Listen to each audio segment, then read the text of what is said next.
Well, welcome to today's podcast. Here we are for the first podcast of the year 2022.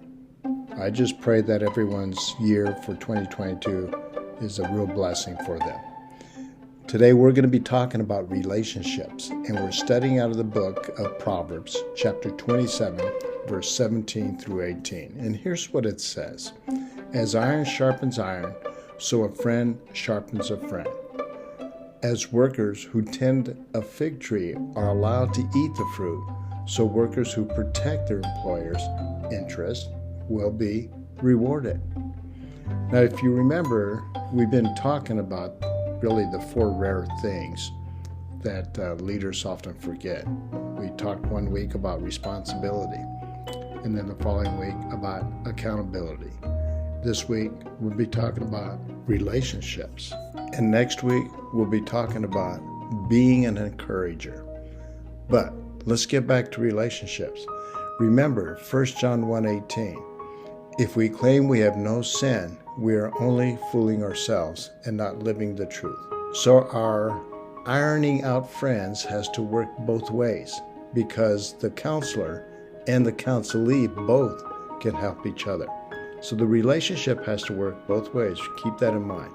In the New Living Translation, in verse 17, it says, wisdom comes from interaction, often critical, with good friends. Let's take a look at Proverbs 27:6. And that's what it says. Wounds from a sincere friend are better than many kisses from an enemy. And if we look at verse 9 of that same chapter, here's what it says. The heartfelt counsel of a friend is as sweet as perfume and incense. We need relationships. This is important for our life. This is a deep-rooted comment, and it's about having that difficult conversation, the things that we don't always like to do, but really need to do with our friends sometimes.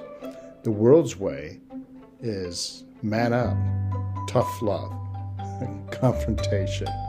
God's way is it's grace, love, truth, hope, and faith, all woven together, that emanates from the heart into a meaningful conversation. Big difference. How to treat our friends. Let's talk about that for a minute. In Ephesians 4, verses 29 through 32 is an excellent verse that talks about this. It's about to be kind to one another, tender-hearted, forgiving one another, as God in Christ forgave you. In Colossians 3, verses 12 through 14, is to clothe yourself with tender-hearted mercy, kindness, humility, gentleness, and patience. And in verse 13, make allowance for each other's faults and forgive anyone who offends you. Proverbs 17:17, a friend loves at all times. Remember that.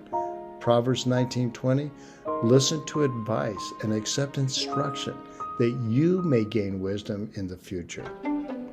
We read this in Proverbs 27:9.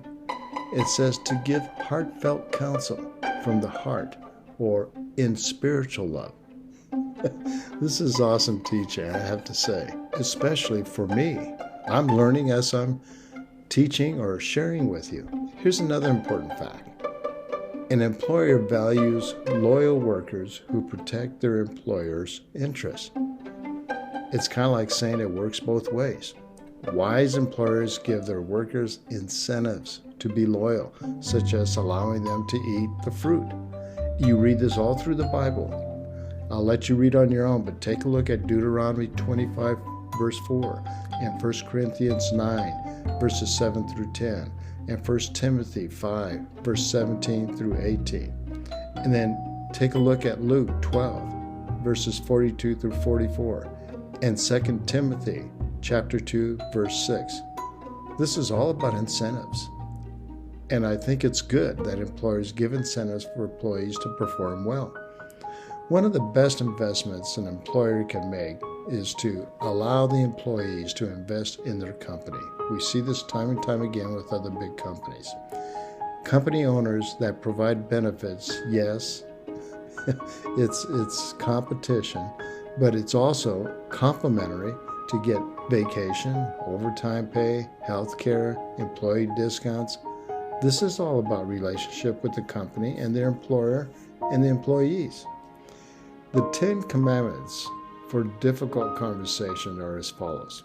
And I'm going to give you a statement and a verse to reference. Number 1, pray. Be committed to peace of progress. Philippians 4:6. Number 2, don't assume their motivation.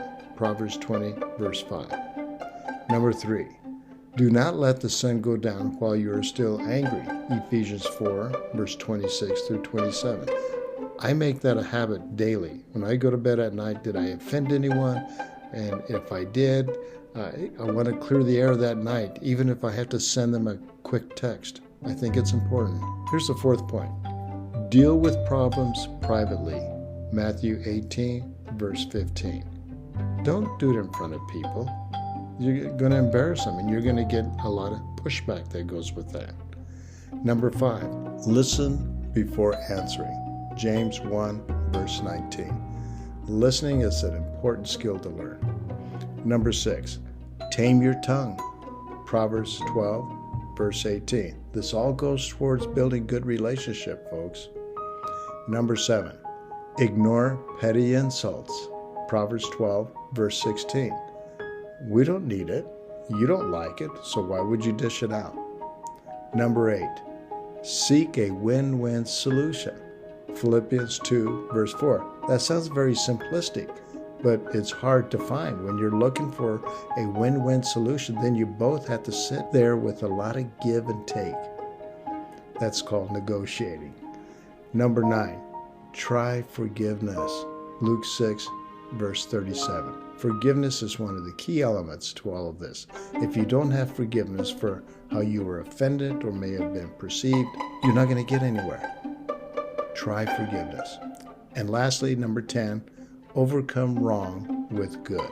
Romans 12, verse 14 and verse 21. Every conversation can work in your favor or it can work against you.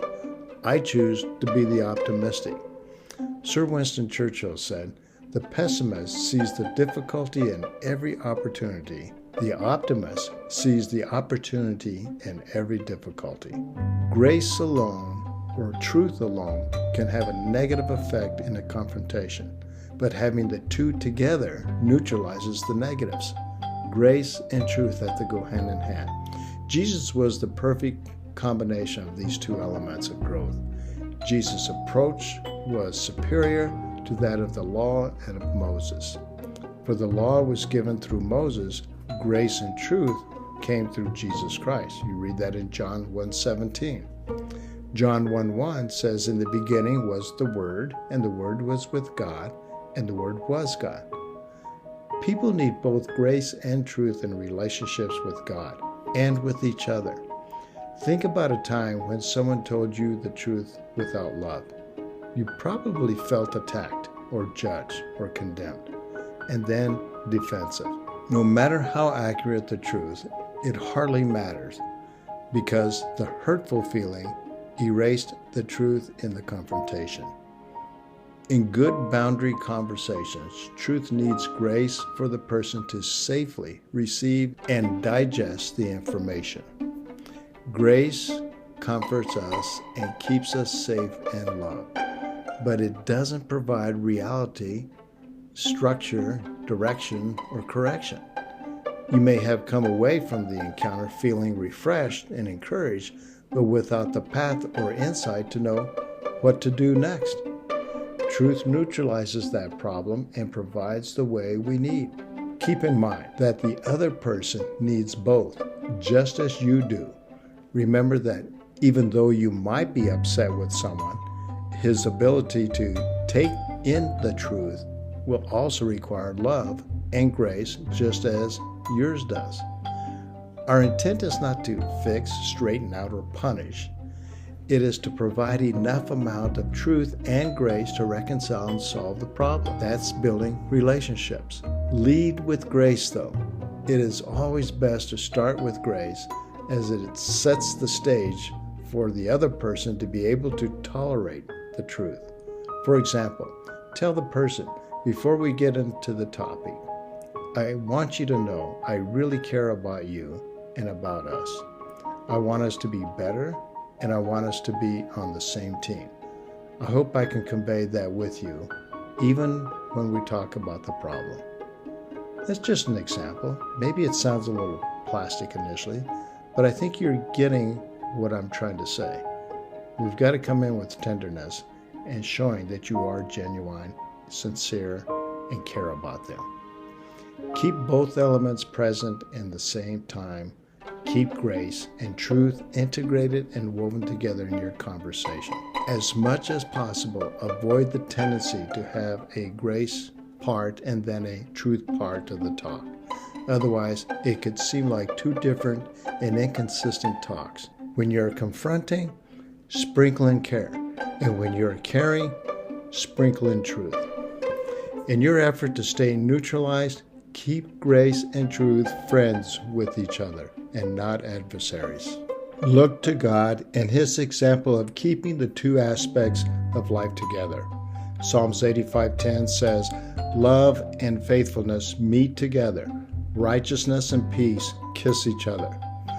Let's think about this. Grace and truth are woven together to develop harmony and strength. It's like a coin. There are two sides, both are different. You have a heads and a tail, but you cannot have one without the other. So it is with grace and truth. You've got to have the two together. When you have time, it would be good for you to look at the great conversations from some of these people in the Bible. Let's take Elijah and Elisha. Great friends, great conversations. David and Jonathan, Barnabas and Paul, Timothy and Paul, Peter and Jesus, Zacchaeus and Jesus. How about Ruth and Naomi? They all had great conversations that are very insightful, and they built relationships from them. Let me ask you a couple of questions to ponder. How do you mix grace with correction? I'm not asking about that about you. How do you do that? The second question is, when have you not sharpened a friend when it was needed? Hard question. Let's take the conversation between Nicodemus and Jesus as an example. Jesus met with him under his request at night and alone. Jesus listened to Nicodemus. Jesus probed with questions, with explanation and logic. Jesus didn't insult the intelligence because Nicodemus was considered to be one of the brightest people around. Jesus didn't meet with him just because he was one of the three wealthiest people. In the end, because of their great conversation, Nicodemus came back to help bury Jesus. Nicodemus knew that Jesus was the Messiah. I'm convinced of this. And I really think he was expecting his return. Are you willing to meet the other persons upon their request? Will you take that time? Will you be honest in a gracious way? Remember, you're not in control of the circumstances, but you are in control of how you navigate. When something bad happens to us or something hurts, we can either become wise or be wounded. This is a choice that we have. What will you choose? Build relationships through wisdom is a high priority. Having these conversations with people builds us up. Don't look at it as a battle, but as an opportunity. I like what a friend of mine, Coco, once said to me in a text, and this was concerning a difficult situation I was dealing with. He wrote me, "God gives the worst battles to his best soldiers." I love that quote, and it really made me pause. It's important that we are strong for others. Of course, in relationships, we can never be successful without love. Love is the umbrella of all the characteristics of building strong relationships. I like a quote that someone posted on social media, and it says, "Love has never been a matter of luck. It's mutual giving, compromise, sharing dreams, care, respect, mercy, and patience." Make it a great day to get out there and develop relationships. Build them back up. God bless you.